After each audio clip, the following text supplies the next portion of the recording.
la Filu. ¡Gózalo!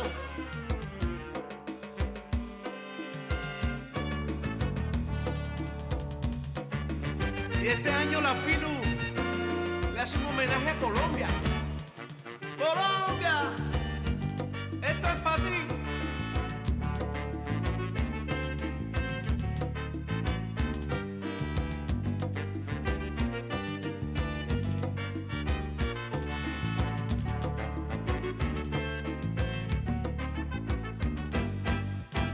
Los 100 años de Macondo sueñan en el aire. Los sueños de Gabriel trompetas lo anuncian. Encadenado a Macondo sueña don José Arcadio. Y aunque en la vida pasa siendo remolino de recuerdos, la tristeza de Aureliano, el 4, la belleza de Remedio, violines, las pasiones de Amaranta, guitarras, el embrujo de Melquiades, oboes, Úrsula, 100 años. ¿Dónde está Macondo? Úrsula, 100 años. ¿Dónde está Macondo? Eres epopeya de un pueblo olvidado, forjado en 100 años de amor esa historia. Eres epopeya de un pueblo olvidado, forjado en 100 años de amor esa historia. Me imagino que vuelvo a vivir en mi memoria quemada. Eres epopeya de un pueblo olvidado, forjado en 100 años de amor esa historia.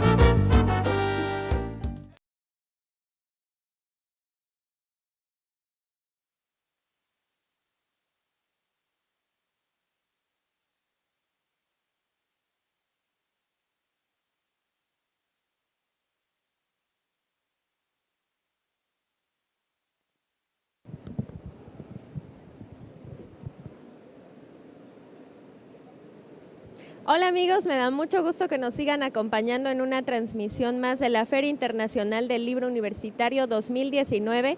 En esta ocasión vamos a escuchar la conferencia magistral del doctor Jaime Labastida Ochoa, uno de los galardonados al Medalla al Mérito Universidad Veracruzana. Bueno, como ustedes saben, el doctor Jaime Labastida Ochoa es miembro de la Academia Mexicana de la Lengua, es un destacado poeta, ensayista y filósofo mexicano, y también ha publicado en revistas como La Palabra y el Hombre, la revista emblemática de la Universidad Veracruzana. También ha publicado en La Cultura en México, México en el Arte, Revista de Bellas Artes, Revista de la Universidad de México, entre otras. Entre sus premios destaca el Premio Javier Villaurrutia 1996 por las obras Animal de Silencios y La Palabra Enemiga, así que vamos a escucharlo. Ahora sí nos escuchamos bien, creo que no tendremos problema el día de hoy para el sonido. Bueno, muy buenos días, bienvenidos a esta reunión, a este encuentro de nueva cuenta, a este foro académico de la FILU que se llama Travesías por el Saber y la Paz, donde de manera particular recordamos a un personaje que es Alexander von Humboldt, que en este año cumple, mejor dicho, 250 años de nacimiento, motivo por el cual, a través de su gran labor transdisciplinaria, su gran labor de explorador, de científico, hace posible que nuestras academias se fijen en este tema particularmente y podamos hablar y conocer sobre esa experiencia particular del gran Alexander von Humboldt. Y para ello tenemos hoy a un poeta, a un escritor, miembro de la Academia Mexicana de la Lengua, muy conocido, periodista también, bueno, escribe en diversos medios. Y a veces uno pensara, bueno, ante esa gran actividad que tiene la literatura Jaime Labastida Ochoa, ¿qué tiene que ver con Humboldt? Pues nos hemos sorprendido gratamente a lo largo de los años, que es uno de los expertos, uno de los estudiosos, mejor dicho, y apasionado seguidor de Alexander von Humboldt, motivo por el cual nuestros maestros, nuestros docentes de la Universidad Veracruzana decidieron otorgarle la medalla al mérito Universidad Veracruzana en este marco. Y pues recibimos con un aplauso al maestro Jaime Labastida Ochoa. Muchas gracias. Gracias,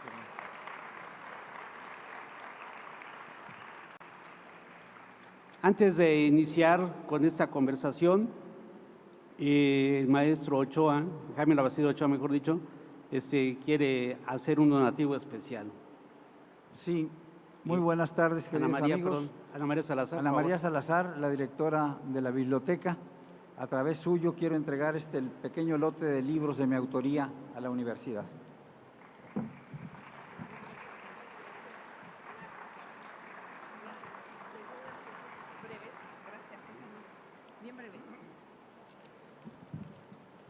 Bueno, a nombre de los estudiantes de la Universidad Veracruzana, quiero agradecer la donación del doctor Labastida, porque por supuesto que va para las bibliotecas de nuestra universidad y seguramente convocaré a los consejeros porque va a ser motivo de discusión. Tenemos 54 bibliotecas y 4 bibliotecas interculturales también muy importantes que estamos ahora con el marco de esta feria pues incrementando en acervo. Entonces agradezco mucho, doctor, su generoso gesto y por supuesto que convocaremos a los estudiantes a través de sus consejeros pues para buscarles un espacio.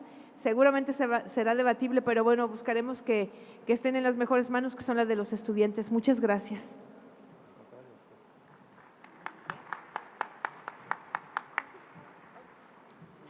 No puedo donar 54 libros, 54 ejemplares de cada título, pero por lo menos hay algunos allí.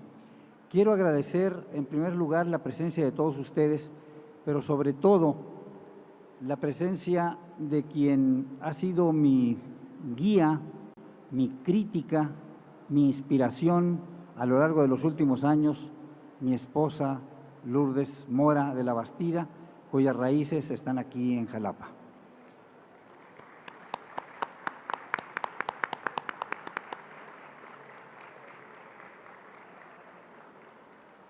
Bueno, se conmemoran, como ustedes lo saben, 250 años del nacimiento de Alexander von Humboldt. Humboldt es, en tanto individuo universal, prácticamente inabarcable. No hay manera de que en unos cuantos minutos, como será el caso del día de hoy, pueda yo decir lo suficiente sobre la labor completa que le llevó toda su vida. Voy a tratar solamente algunos aspectos de esa vastísima obra, aspectos que considero, sin embargo, esenciales. Empezaré por decir que el primer ensayo que publiqué sobre Humboldt, hace más de 50 años, lo titulé Humboldt, ese desconocido. El título era una provocación, evidentemente no porque Humboldt fuera un desconocido, sino porque solamente se conocían aspectos parciales de la obra de Humboldt. De manera que hay un Humboldt venezolano, los venezolanos, bueno, hasta hace poco tiempo lo consideraban prácticamente a la misma altura que Simón Bolívar. Hay calles, hay edificios, hay una serie de lugares en Venezuela que llevan el nombre de Humboldt, porque él se ocupó de muchos aspectos del territorio actualmente venezolano, que entonces era el nuevo Reino de Granada, y particularmente en la relación histórica del viaje, que contiene 3 volúmenes. Y ellos lo consideran el segundo héroe nacional inmediatamente después de Bolívar. Hay entonces un Humboldt venezolano, un Humboldt cubano. En la última parte, el 3er volumen de la relación histórica del viaje, le dedica unas 300 páginas aproximadamente a la isla de Cuba, con el mismo título que había hecho antes el ensayo político sobre el reino de la Nueva España, ensayo político sobre la isla de Cuba, y los cubanos lo consideran el segundo descubridor de la isla, y como lo sabe perfectamente bien mi querido amigo Hans Otto Dill, en la estatua de Humboldt, a la entrada de la universidad, hay una placa de la Academia de Ciencias de Cuba que dice al segundo descubridor de Cuba. Hay también un Humboldt peruano, un Humboldt ecuatoriano. Ayer se nos habló de un Humboldt colombiano o neogranadino, y finalmente hay un Humboldt novohispano. Es cierto, claro que fue todo eso, claro que habló de todos estos países. En el caso de México, en el caso de lo que ahora es México, le dedicó buena parte de la obra de los 30 volúmenes que redactó después del viaje, le redactó buena parte a la Nueva España. El ensayo político sobre el reino de la Nueva España, 2/3 partes de vistas de las cordilleras y monumentos de los pueblos indígenas de América son sobre monumentos mesoamericanos o sobre cordilleras mexicanas. Está el Atlas Geográfico y Físico de la Nueva España. En fin, dedicó muchísima de su obra a la Nueva España. Incluso voy a mostrarles algunas láminas en donde verán ustedes algo de lo que hizo respecto de la Nueva España, porque por primera vez en la historia de la ciencia se trazó el perfil de las cordilleras desde un océano al otro.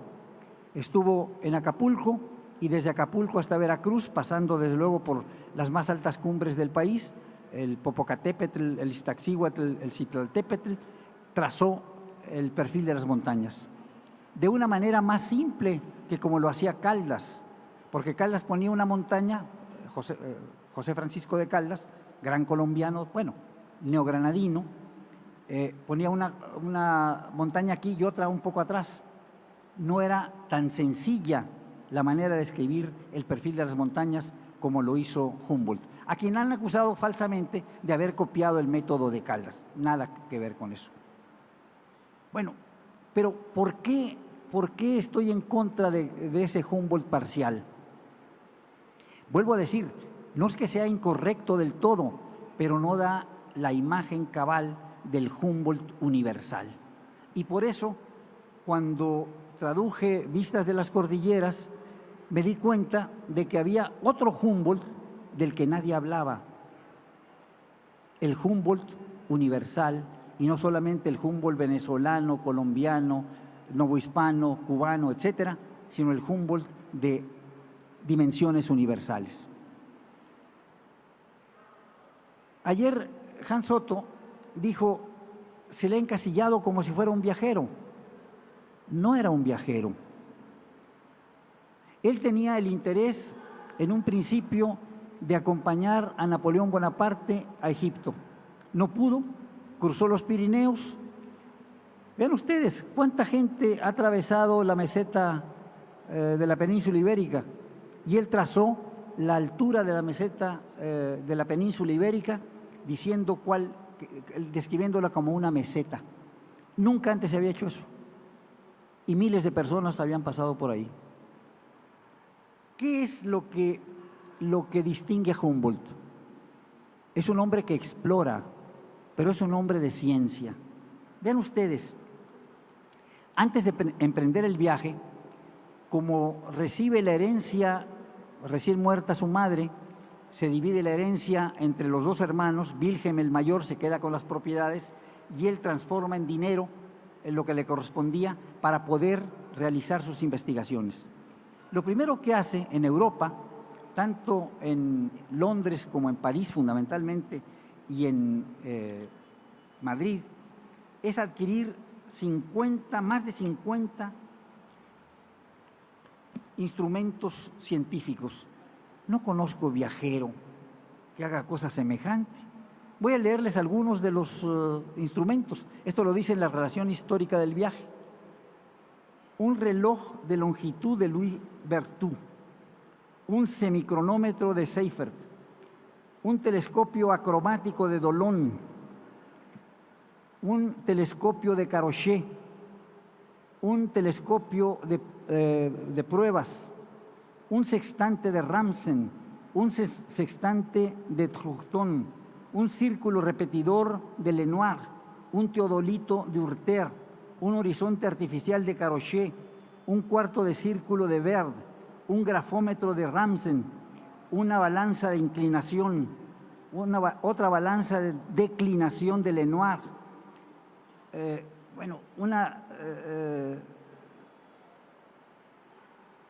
un magnetómetro de Saussure, un péndulo invariable, 2 barómetros de Ramsen, 2 aparatos barométricos, diversos termómetros de Paul, Ramsen, Meunier y Fortin, higrómetros de Saussure, electrómetros de Benet, un cianómetro, instrumento rarísimo para medir para graduar la intensidad del azul del cielo cuando sube por los diversos lugares. Ahora les voy a explicar cómo trabajaba. Bueno, en fin, un audiómetro, una sonda termométrica, un microscopio, etcétera. Este no es un viajero, este es un hombre de ciencia. Él adquiere de su propio peculio esta enorme cantidad de aparatos y de instrumentos que le siguen a lo largo del viaje. ¿De qué se trata, pues? He dicho, es un hombre de ciencia. Se interesa por igual en los asuntos naturales y en los asuntos sociales. Creo, dice,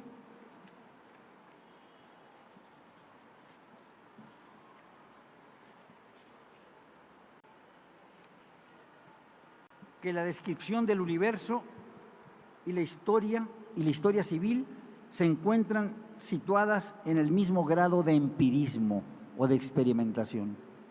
O sea, lo mismo la historia social que la historia de la naturaleza deben ser sometidas a exámenes de carácter empírico.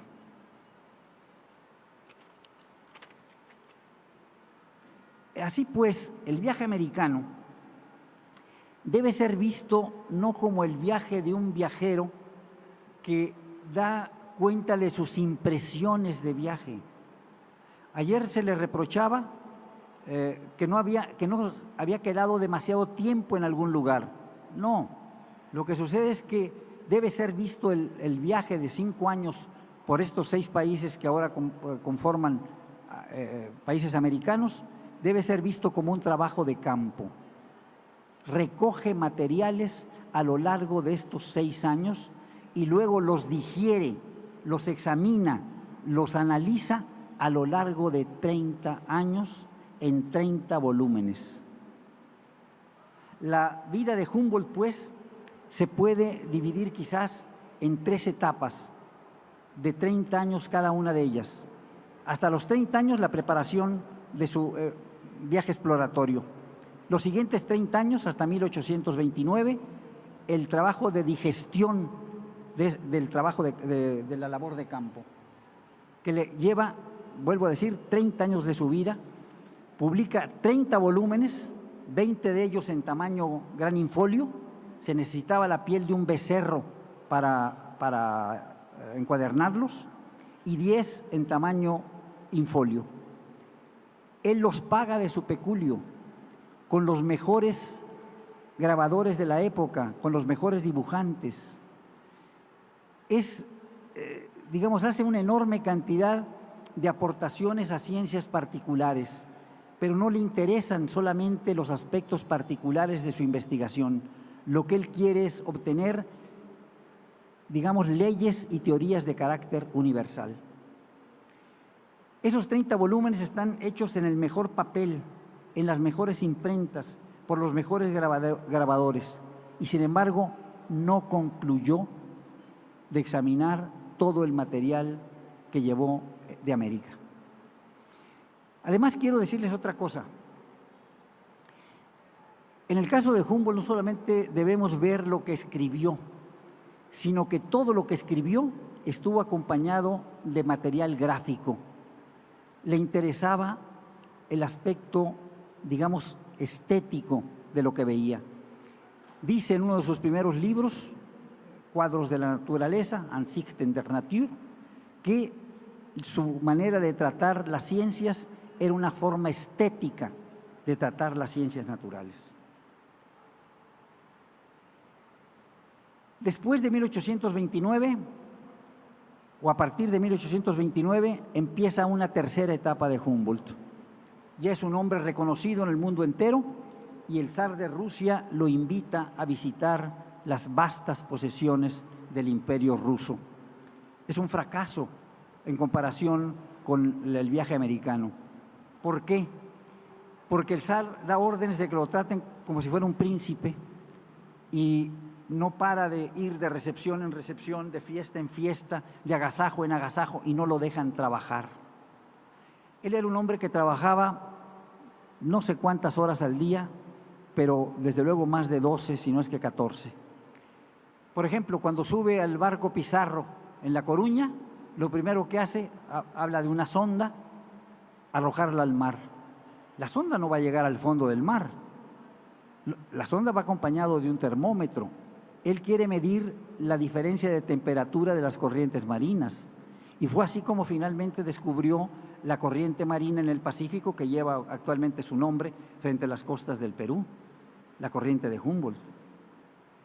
Pero por las noches sube a la cubierta del barco con sus telescopios y empieza a examinar el cielo.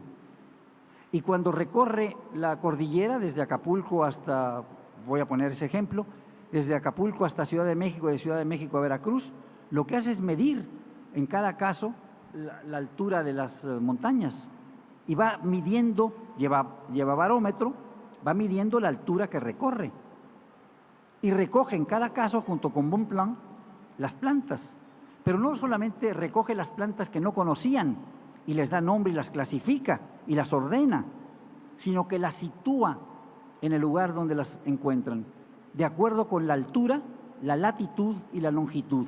El primer libro que publica, y forma parte de los 30, el primer libro que publica al volver a Europa se llama Geografía de las plantas, en donde en un gran plano, que tiene por la parte más alta el Chimborazo, hasta el límite de las aguas del océano, muestra en dónde están situadas las diversas especies. Es un plano del tamaño de esta mesa, de la mitad de esta mesa, que también, digamos, es una ilustración de la geografía de las plantas. Funda con esto lo que se llama actualmente la pasigrafía, la geografía botánica. Pero vuelvo a decir, no le interesa solamente la planta en sí y la clasificación y el nombre, le interesa situarla en altura, vuelvo a decirlo, longitud y latitud. Sin embargo, el viaje a Rusia tiene una enorme significación a pesar de su fracaso, porque puede comparar las vastas estepas que conoce allá con la situación de las selvas americanas. Y esto le conduce poco a poco a la elaboración del cosmos, del que quiero hablar ahora. Es un hombre de ciencia, pues, Humboldt, ya lo dije. Pero ¿qué significa ser un hombre de ciencia? No es Humboldt un ilustrado, tampoco es un romántico. Humboldt es el científico más importante de la primera mitad del siglo XIX. Vean ustedes, él muere en 1859, fecha a mi juicio simbólica, porque en ese mismo año de 1859 se publica El origen de las especies de Charles Darwin. O sea, esto divide el siglo en dos mitades asimétricas. De una parte, la primera mitad del siglo, desde el punto de vista científico, la domina Humboldt, la segunda mitad, y hasta la fecha, la domina la teoría de la evolución de Charles Darwin. Darwin admiraba a Humboldt. El libro que lleva en su viaje alrededor del mundo en el barco Beagle es la traducción al inglés, él no hablaba francés, el libro está escrito en francés por Humboldt, de la relación histórica del viaje, que se conoce en inglés con el nombre Personal Narrative. Esto es lo que influye en Darwin, la obra de Humboldt. Para que vean ustedes la importancia de este hombre que se ha querido reducir a ser venezolano, cubano, novohispano o colombiano. No, es un hombre de dimensiones universales. ¿Qué es ciencia entonces? Humboldt dice, y lo dice en San Petersburgo en 1829, en la Academia Imperial de Ciencias. Somos, dice, en las ciencias físicas, somos, dice Humboldt, como los sacerdotes de Sais lo decían de los helenos, un pueblo joven. O sea, los europeos, los científicos modernos, son un pueblo joven. La invención casi simultánea del termómetro, el barómetro, el péndulo y ese otro instrumento, el más general y poderoso de todos, el cálculo infinitesimal, apenas tienen 30 lustros. O sea, 150 años. La ciencia moderna se inicia 150 años del momento en que Humboldt pronuncia esta conferencia en San Petersburgo. ¿Cómo se inicia? Se inicia precisamente porque se inventan estos instrumentos que potencian los sentidos del hombre y que le permiten ver de manera más rigurosa lo que existe en la naturaleza. No solamente se trata de ver, no solamente se trata de observar. El nacimiento de la ciencia moderna tiene que ver con un aspecto teórico fundamental, el experimento controlado. Quiero decir, el hecho de que se formula una hipótesis, se realiza un experimento que confirma o desecha lo que la hipótesis postula. Esto es solamente el momento que nace con Galileo. La ciencia moderna es una ciencia galileana porque es una ciencia del orden y la medida. Galileo dice en un estupendo libro que se llama El ensayista, Il Saggiatore, dice que el universo está escrito en lengua matemática y que no se puede entender absolutamente nada si no se comprenden los caracteres en que está escrito. Esos caracteres son triángulos, líneas, círculos, sin los cuales, dice él, nos moveríamos en un oscuro laberinto. Esta es la ciencia moderna y esta es la ciencia que tiene Humboldt en mente y que practica. En vistas de las cordilleras, por ejemplo, hay vistas, digamos, del Chimborazo. Es la más bella de todas, a doble página. Tiene este tamaño. Está medida con sextante, está medido con teodolito, está visto con telescopio. No solamente es un paisaje bello, que lo es un paisaje preciso,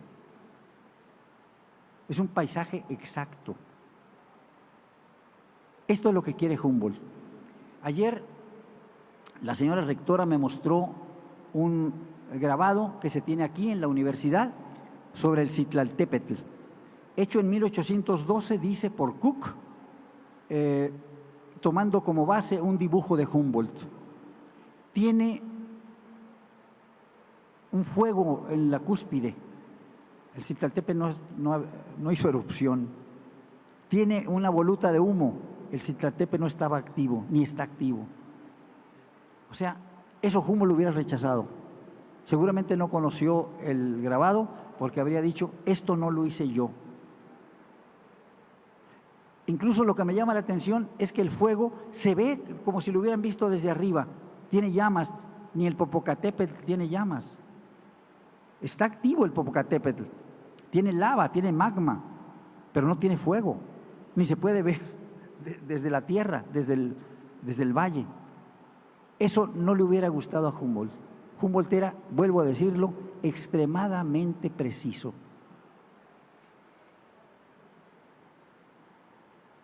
Por lo tanto, debemos hacer una primera conclusión. A él le interesan los datos y los datos duros, los datos empíricos, ciertamente verificados. Pero todo esto debe traducirse en leyes. Si no se traduce en leyes, no le interesan. Vean ustedes lo que dice en el Cosmos.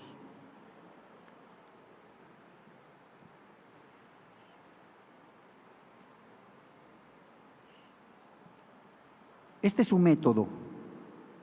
En la introducción del Cosmos, la obra fundamental, la obra de su vida, la final, que no pudo terminar, el último de los volúmenes se publicó de manera póstuma, dice ahí en la introducción, la naturaleza, considerada racionalmente, es decir,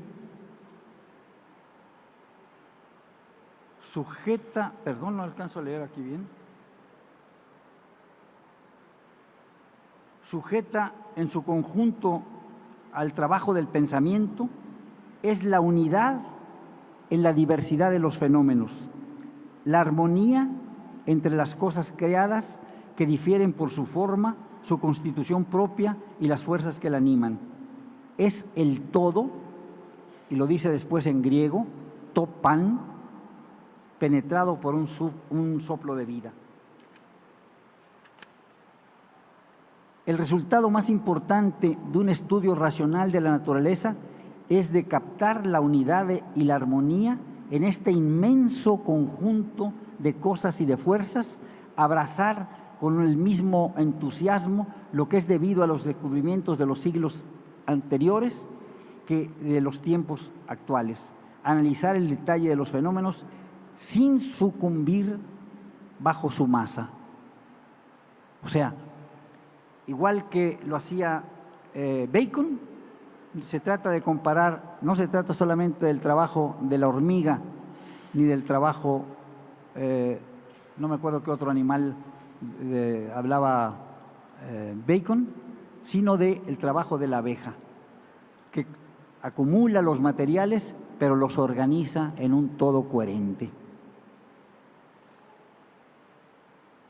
Por eso, dice también en el Cosmos, el descubrimiento de cada ley de la naturaleza conduce a otra ley más general, que hace presentir al menos la existencia, que siente o presiente por lo menos la existencia del observador inteligente. Esto es lo que él quiere. ¿Qué es entonces lo que ocurre en el caso de Humboldt? Yo he publicado en Siglo XXI ya 5 volúmenes, 5 títulos de las obras de Humboldt: Vistas de las cordilleras y monumentos de los pueblos indígenas de América, Cuadros de la naturaleza, Geografía de las plantas, Tablas geográficas y políticas sobre el reino de la Nueva España, la primera edición real del manuscrito que le dejó al virrey Iturrigaray y que nunca se había publicado, eran copias las que se conocían. Está en el Archivo General de la Nación. Eso es lo que sucede con una enorme cantidad de investigaciones hechas por los españoles. Son magníficas, pero quedaron guardadas en archivos. Humboldt lo que hace es difundir el conocimiento. Pone al alcance de todo mundo lo que él ha conocido. Y esto es lo que se le reprocha. Por eso se dice que fue espía de Jefferson, una estupidez. Que porque le permitió copiar el mapa de la Nueva España. Es una calumnia, peor que una calumnia, es una estupidez, como decía Talleyrand, ¿no? Señor, no es un crimen, es peor, es una estupidez. ¿Por qué? Porque desde 1808 lo publicó. El mapa que copió Jefferson está perdido. No está en Estados Unidos, yo lo rastré, no está. El mapa que le dejó Iturrigaray tampoco está en México, está perdido. Lo que se conoce es el mapa que él se llevó, porque siempre trabajaba con 2 o 3 copias, y que publicó en el Atlas Geográfico y Físico de la Nueva España. Quien quiera conocer el espionaje, ahí lo tiene. Yo no conocí a un espía que publique sus fuentes. Es una estupidez. También es una estupidez decir que plagió a los ilustrados novohispanos. No es cierto, se valió de la información que le dio todo el mundo, pero nadie había sido capaz de escribir un libro como el Ensayo político sobre el reino de la Nueva España. ¿Qué es el Ensayo político sobre el reino de la Nueva España? El primer libro de economía política aplicada a un país. ¿Que contiene aspectos geográficos? Sin duda ninguna, pero es un examen desde el punto de vista demográfico, político, social. Allí dice muchas cosas importantísimas para nuestro país, para lo que entonces era la Nueva España. Se cree que Humboldt influyó en la Guerra de Independencia. Falso por completo. La primera edición en español del Ensayo político sobre el reino de la Nueva España se hizo en 1822, ya México independiente. Lo que pudo haber influido son las tablas geográficas políticas, de las cuales los españoles criollos hicieron copias. Se conocen 2 o 3 de ellas, pero no el ensayo político. Lo que pudo haber influido es lo que él habló con la gente con la que tuvo contacto. Fundamentalmente, voy a decir una cosa políticamente incorrecta, con los españoles peninsulares, que eran los verdaderos ilustrados. No con Hidalgo y con Morelos, con el obispo que los excomulgó, con Abad y Queipo. Abad y Queipo cita a Humboldt y Humboldt cita a Abad y Queipo. ¿Por qué? Porque se puede ser partidario de la independencia y ser enemigo de las transformaciones económicas, políticas y sociales. Y se puede ser partidario de las transformaciones sociales y enemigo de la independencia, como era el caso de Abad y Queipo. ¿Por qué? Todos los escritos de Abad y Queipo, el obispo electo de Michoacán, los retoma José María Luis Mora, el primero de nuestros grandes liberales, y los publica íntegros, diciendo que son la base para entender lo que se debe hacer en nuestro país. No era un reaccionario Abad y Queipo.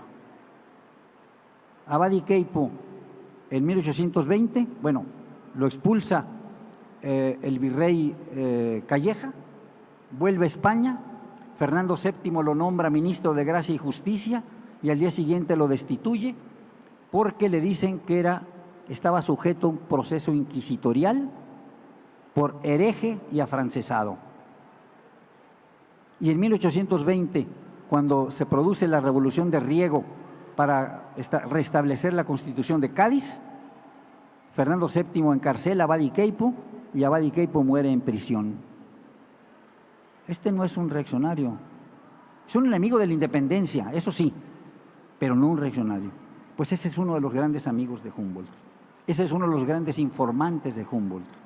Y Humboldt dice, entre otras muchas cosas en el ensayo político, que la Nueva España es el país de la desigualdad, que nunca ha visto en toda América los contrastes que ha visto aquí,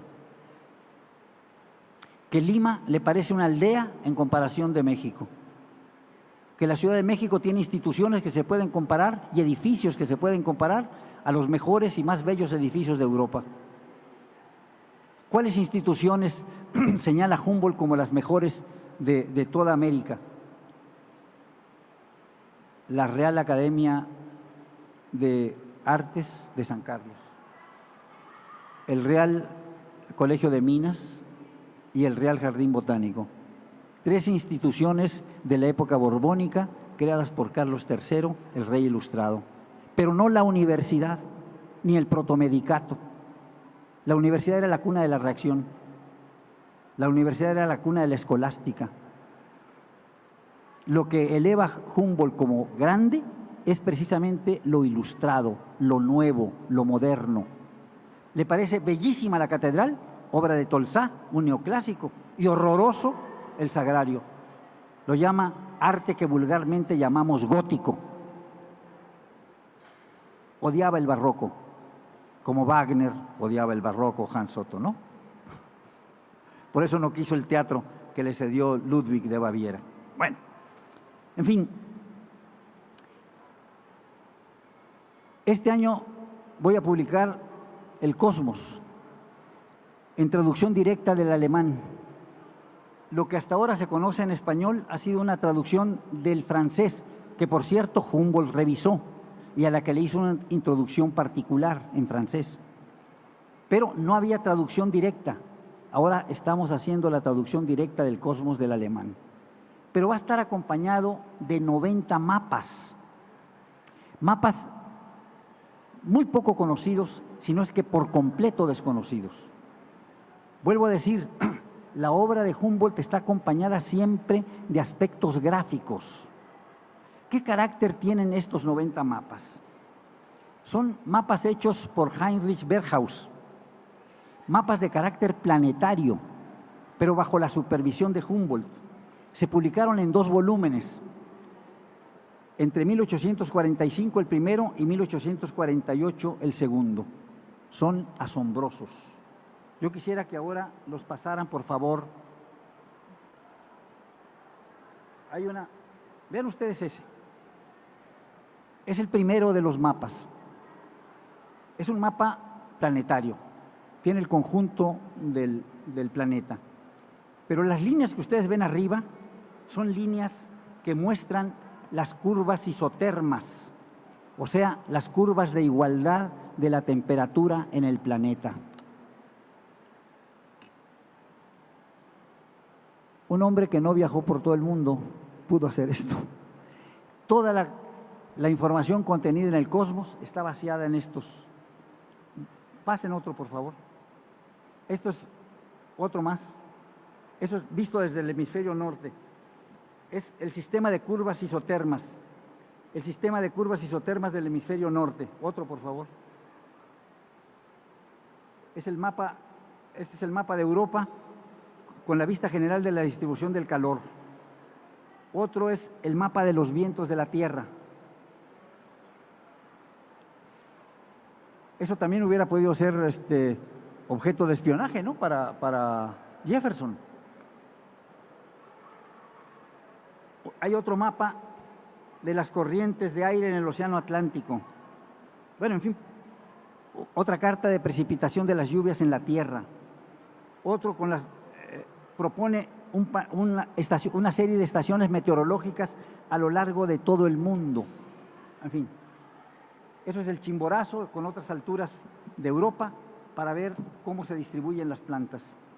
Termina con la distribución de animales y seres humanos a lo largo del planeta. Estos mapas van a ser interpretados por la mejor geógrafa de México, que es Atlántida Coll, y otro doctor en geografía, que es en este momento se me escapa el nombre, pero es entre Atlántida y él, ¿cómo se llama? Héctor Mendoza. Por ellos dos se va a hacer la interpretación de todos los mapas. Por favor, otro más. ¿Otro más? Bueno. Había otros que yo quería mostrarles, en donde Humboldt, en vistas de las cordilleras, hace que los dibujantes lo pongan a él y a Bonpland y luego a Montúfar, viendo determinados aspectos de su recorrido por América. Pero parece que no los tienen ahí, no, estaban antes. Bueno, en fin, olvidémonos de eso. Bueno, eso es las curvas de nivel, todo el diseño. Eso es Veracruz. Pase otra. Veracruz. No, antes. Bueno, ahí están ellos viendo el Antisana, me parece, en Perú. Otra. Ahí están viendo el pico de Teide en las Canarias. Ahí están en el Salto de Tequendama en Colombia. Ahí están en las cascadas de Regla de México. Ahí están viendo la pirámide de Cholula. Así era, cuando él la visitó así estaba la pirámide de Cholula. Otra. Bueno, esta es otra imagen donde están en el volcán de Jorullo. Se ven pequeñitos por allá. Bueno, él quiere mostrarse como testigo para comprobar que estuvo en esos lugares. Ven ustedes entonces lo que dice un gran historiador de la ciencia, un norteamericano de nombre Walter Cannon. Dice: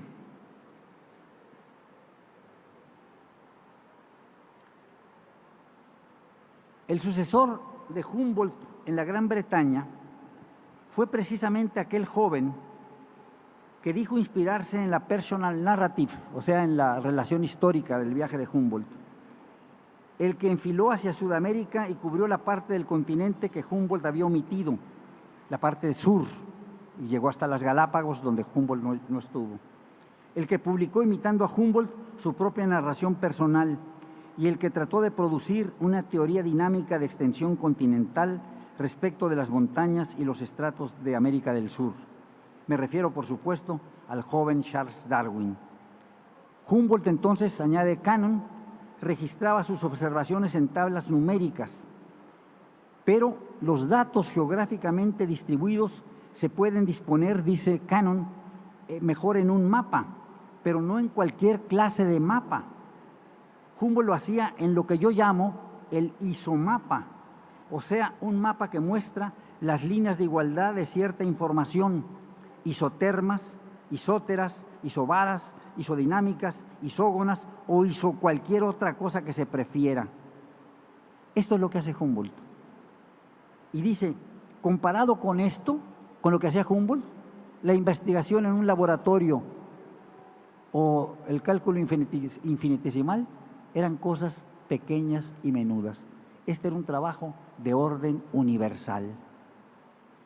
Por eso es que me opongo a que se vea en Humboldt al Humboldt mexicano o al Humboldt venezolano. Es un Humboldt de dimensiones cósmicas. Pero todo esto está, en fin, en contra de las teorías de Hegel. Porque Hegel acababa de publicar en 1817 su ciencia de la lógica, la Enciclopedia de las Ciencias Filosóficas, y entre 1812 y 1816 la Enciclopedia de las Ciencias Filosóficas, de la cual tuvo además nuevas versiones entre 1827 y 1830. ¿Qué es lo que contiene la ciencia de la lógica y la Enciclopedia de las Ciencias Filosóficas? La estructura del sistema hegeliano. El sistema hegeliano empieza por lo más abstracto y trata de llegar a lo más concreto. ¿Qué es lo más abstracto? Lo más abstracto son las formas lógicas del pensamiento, que son al propio tiempo las formas lógicas del ser, de la ontología. Y así empieza la ciencia de la lógica, con la descripción del ser parmenidiano, al que se opone el no ser, y la primera figura es el devenir. La ciencia de la lógica termina en la idea absoluta, pero absoluto quiere decir en Hegel absoluto respecto a lo anterior, pero relativo frente a lo que le sigue, y en consecuencia es más rico, más lleno de contenido la filosofía de la naturaleza que la filosofía de la lógica. Y cuando entra en la filosofía de la naturaleza son puras abstracciones desde el punto de vista de Humboldt. De la física se pasa a la mecánica, etcétera, hasta llegar al espíritu, a la tercera parte del sistema, que es el espíritu. Primero es el espíritu subjetivo, o sea, la fenomenología del espíritu. Segundo, y termina en el saber absoluto, pero es más rico que el saber absoluto lo que sigue, el espíritu objetivo, que es el arte, la religión y la filosofía del derecho. Y la filosofía del derecho no termina como se cree en el Estado ni en la exaltación del Estado prusiano. Esas son tonterías, no es cierto. La filosofía del derecho culmina, si es que de culminar se trata, en la historia universal, que es abierta. No hay nunca un final en el caso de Hegel. Dice que el método lo devora todo. Pero a Humboldt esto le parece totalmente abstracto. Y vean ustedes lo que dice, sin mencionar a Hegel. Extraño, dice, a las profundidades de la filosofía puramente especulativa. Mi ensayo sobre el cosmos es la contemplación del universo fundado, este es su método, sobre un empirismo razonado. Un empirismo razonado. Es decir, sobre el conjunto de los hechos registrados por la ciencia y sometidos a las operaciones del entendimiento que compara y combina. Creo que la descripción del universo, perdón, esto ya lo leí. Por lo tanto, yo me encierro en el círculo de las concepciones empíricas. Esas concepciones del universo, que serían únicamente fundadas sobre la razón, es Hegel. Sobre los principios de la filosofía especulativa, asignarían sin duda a la ciencia del cosmos un objeto más elevado. Estoy lejos de clamar en contra de los esfuerzos que yo no he podido intentar, ni estoy en contra de la sola razón que esos juicios, de esos juicios sumamente dudosos. Contra el deseo y los consejos de estos pensadores profundos y poderosos que han dado una vida nueva a las especulaciones con las cuales estaba familiarizada la antigüedad, los sistemas de la filosofía de la naturaleza tienen en nuestra patria, han alejado de nuestra patria a los espíritus durante largo tiempo de los graves estudios de las ciencias matemáticas y físicas. O sea, ¿qué quiere él en contra de Hegel? Que la gente se dedique a hacer exámenes al estilo de la ciencia moderna con base en las ciencias matemáticas y físicas y no la mera especulación de la razón o la razón especulativa. La embriaguez de pretendidas conquistas ya hechas, un lenguaje nuevo totalmente simbólico y raro, una predilección por las fórmulas del racionalismo escolástico, así llama Hegel, el racionalismo escolástico, más estrechas que nunca que nunca conoció la Edad Media, están señaladas por el abuso de fuerzas sobre una juventud generosa, y les han dado las grandes Saturnales de una ciencia puramente ideal de la naturaleza. Las Saturnales de una ciencia puramente ideal de la naturaleza. Esta es la oposición más grave entre dos grandes genios contemporáneos. Los dos se conocieron, pero no se querían, los dos en Berlín, la tierra de mi amigo Hans Soto. Con esto termino para ustedes y estoy abierto a sus preguntas.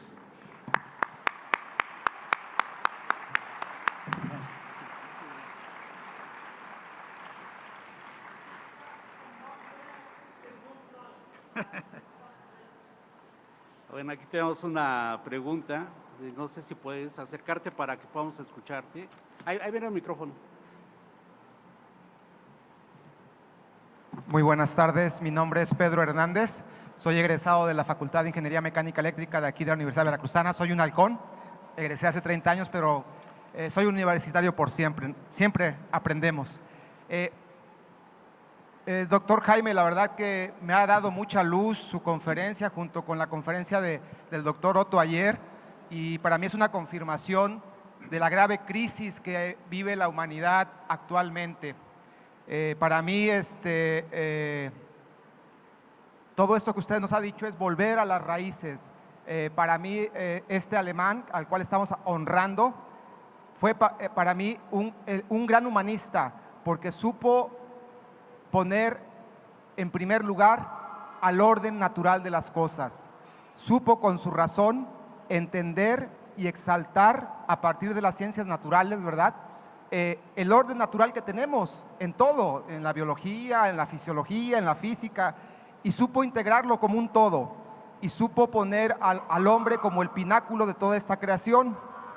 Desgraciadamente, pareciera ser que hoy en día queremos darle más validez a la razón que a la verdad. Y decía un filósofo griego, no recuerdo su nombre, que decía que la verdad siempre va a vencer a la razón.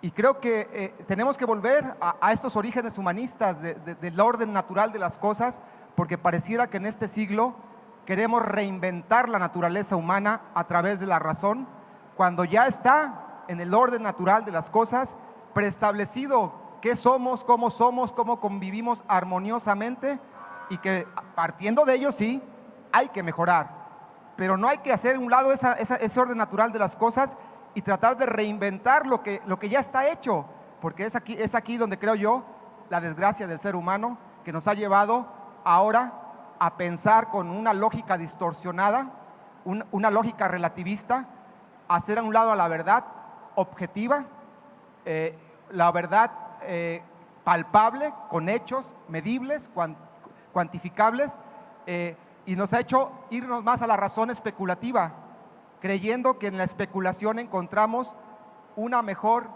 naturaleza humana o naturaleza en general. Entonces, creo yo que vivimos actualmente esa gran confrontación entre la razón, que pareciera estar por encima de la verdad objetiva, y que mientras no le demos el lugar nuevamente a lo que Humboldt desde el siglo XVIII nos transmitió, que todo está en la naturaleza, todo está puesto y escrito en la naturaleza. Y ayer el doctor Otto nos decía sobre el embodiment que necesitamos tener como seres humanos. O sea, el ser humano no se puede concebir como diseccionado. Somos intelecto, somos sentimientos, somos valores, somos espíritu. Y si no somos capaces de integrar nuestras 4 dimensiones, pues difícilmente vamos a poder conciliarnos y difícilmente vamos a poder encontrar lo que Humboldt encontró, ¿verdad? Integrar todas estas dimensiones del hombre en la naturaleza y proyectarlas hacia toda la humanidad, porque él fue un hombre universal. Entendió que la dignidad de la persona humana trascendía pueblos, trascendía fronteras y trascendía órdenes sociales, políticos y económicos. Creo que Humboldt hoy es más actual que nunca, porque nos vuelve a recordar que el orden natural de las cosas es la base para encontrar la verdad a través de la razón y no al revés. No es a través de la razón que vamos a dominar la verdad y vamos a empezar a recrear lo que ya está creado. Esa es mi opinión y no sé qué piensa usted sobre este pensamiento de Humboldt en la actualidad. Le agradezco mucho su opinión, pero permítame hacer un matiz. Humboldt habla de empirismo razonado, de manera que no pone la razón al desarrollo del...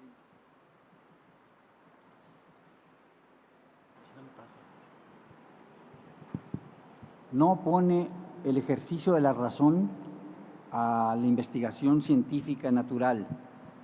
No se trata de oponer la verdad ya hecha al desarrollo racional. Él se opone a la razón meramente especulativa, que no se apoya en la investigación física y matemática.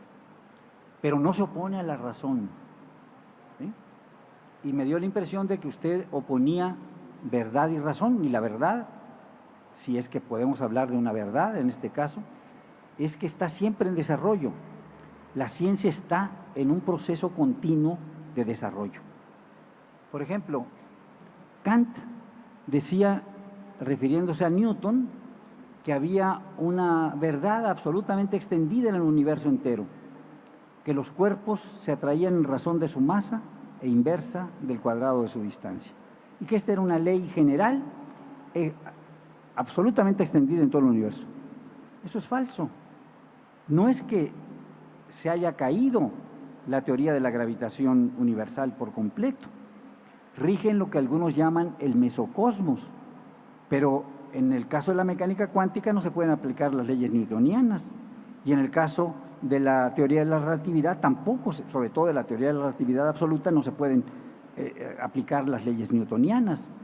Entonces, esa verdad absoluta que suponía Kant, descubierta por Newton, pues ha sido matizada ya por el desarrollo de la investigación científica. Incluso en el caso de Darwin, si usted ve el proceso que, según él, sigue el desarrollo de las especies para que superviva la más apta de ellas, ¿en qué se apoya?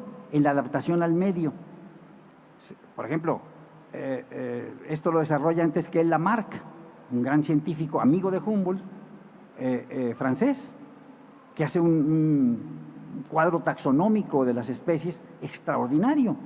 Y él dice que, por ejemplo, las jirafas tienen el cuello alto, tan largo, porque se tenían que estirar para ramonear de los árboles más altos.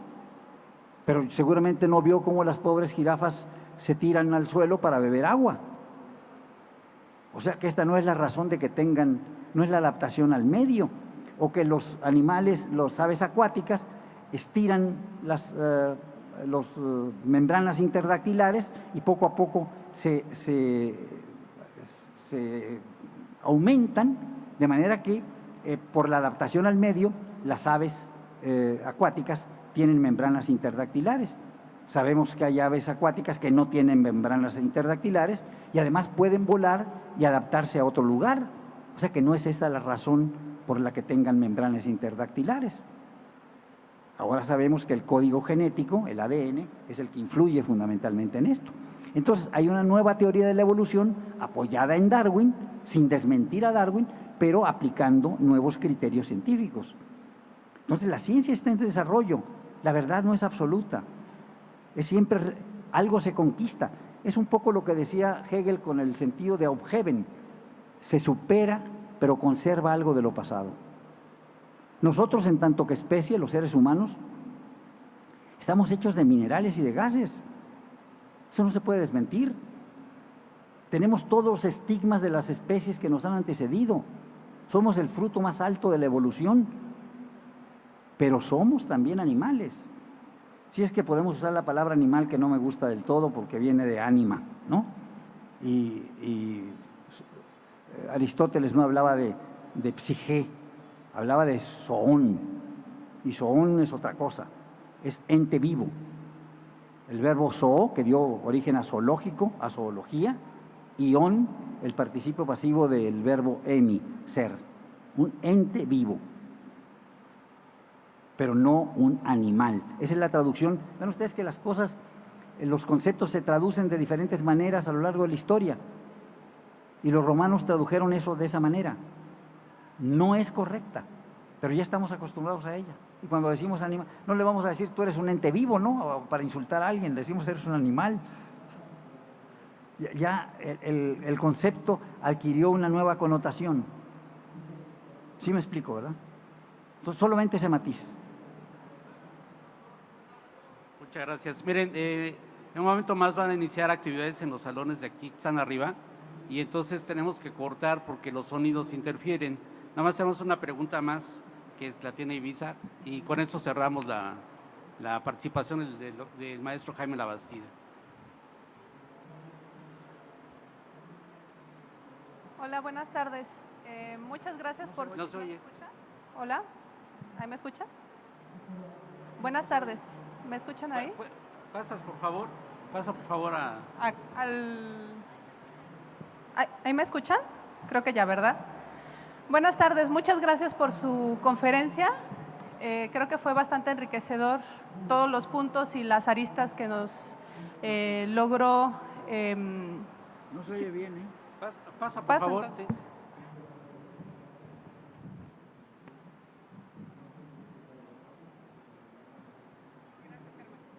Gracias, Germán. Soy Citlali Aguilera de la Universidad Veracruzana y muchas gracias por su explicación y ponencia. Tengo varias dudas, he leído varios artículos de usted y varios textos y me surge la duda ahora que comentaba sobre el ensayo político sobre el Reino de la Nueva España, que tiene una perspectiva más política y social. Y quisiera saber su punto de vista respecto a lo que Humboldt comenta en este ensayo sobre la minería y sobre la agricultura, donde menciona que la minería dejará más estragos al entorno natural,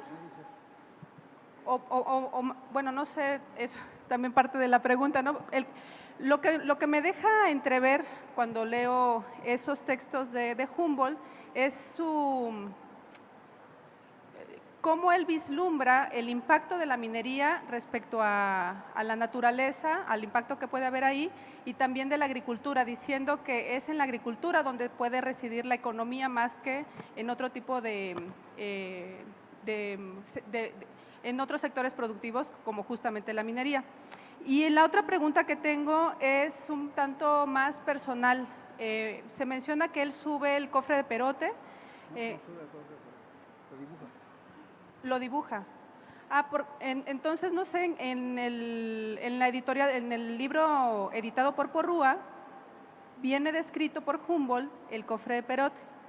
No sabía que no lo había subido porque ahí menciona y describe varias cosas geográficas. Entonces, digo, tal vez sea por la manera en la que él escribía, que parece que está en ese sitio.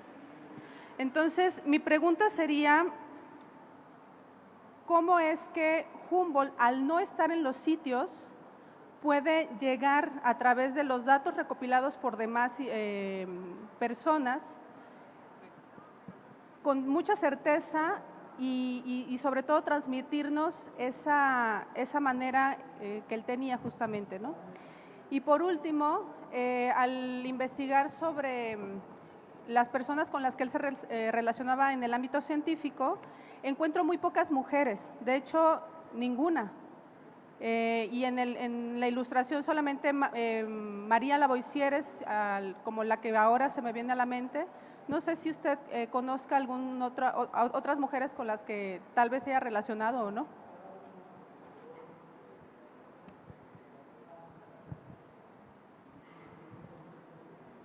A ver, son tres preguntas. La primera, si Humboldt menospreció, hizo críticas sobre la minería. No, él bajó por el tiro de la Valenciana en Guanajuato. Una de sus primeras actividades en Europa fue precisamente como minero, era ingeniero, podríamos decirlo en este sentido, en minas. Fue lo que lo inspiró, el trazo de la veta, para luego hacer este trazo de las montañas. Lo que él pone el acento es en el aspecto comercial posible de la Nueva España como vínculo, como gozne entre los dos océanos. O sea, el aspecto que puede ser de carácter comercial global. Esto es lo que él dice. Cuando se publica el ensayo político, atrae fundamentalmente a, ¿qué podemos decir?, a capitales externos. Recuerden ustedes que en las provincias ultramarinas de la corona española ningún extranjero podía entrar. Humboldt lo puede hacer porque tiene un permiso de Mariano Luis de Urquijo, ministro de Carlos IV, pero ningún extranjero podía entrar en las provincias, menos aún establecerse con un capital. Solo a partir de la independencia, que propician los nuevos imperialismos, esto no hay que desconocerlo, las independencias de América respecto de la corona española son alentadas también por Inglaterra y por Estados Unidos, porque quieren entrar en nuestros países. Y cuando se publica el ensayo político, les sirve de acicate todo lo que dice Humboldt sobre la riqueza minera del país. Pero él traza el mapa de las rutas marítimas y la posibilidad de conectar a través de Acapulco y Veracruz el comercio internacional.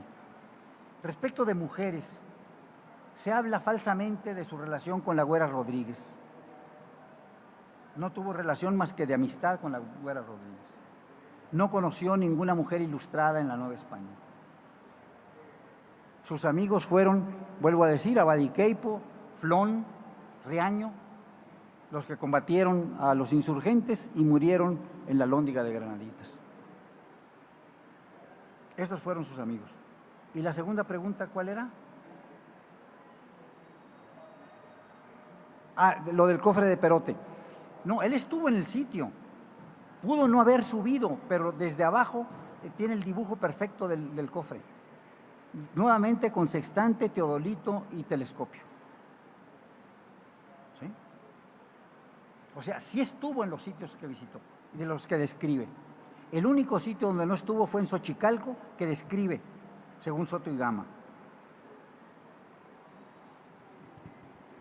Muy bien, pues miren, realmente el tema es muy apasionante y da para muchas horas, y sobre todo los invitamos a que lean los libros de Humboldt, sobre todo los que ha escrito Jaime Labastida. Podemos hablar más, pero como les mencionaba hace un momento, ya iniciaron actividades en los salones de arriba y los sonidos interfieren. Agradecemos mucho su presencia, la cátedra que nos dio el día de hoy el maestro Jaime Labastida Ochoa, a quienes pedimos con un aplauso.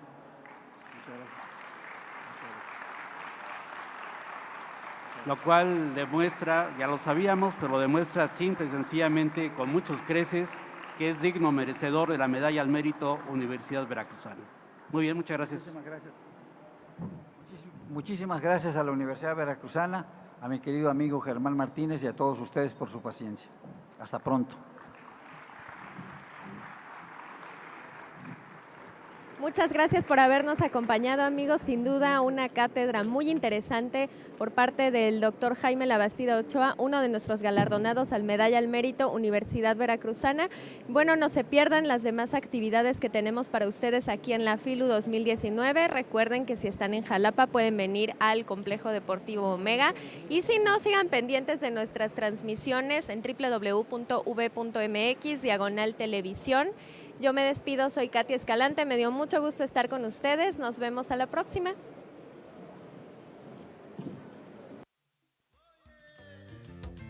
Entérate, Colombia en la FILU. ¡Gózalo!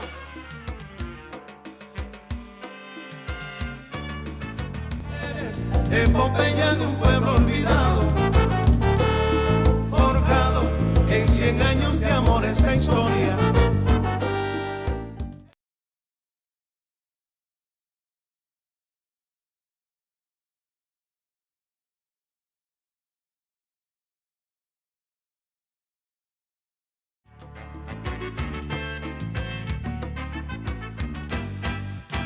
Los 100 años de Macondo sueñan en el aire.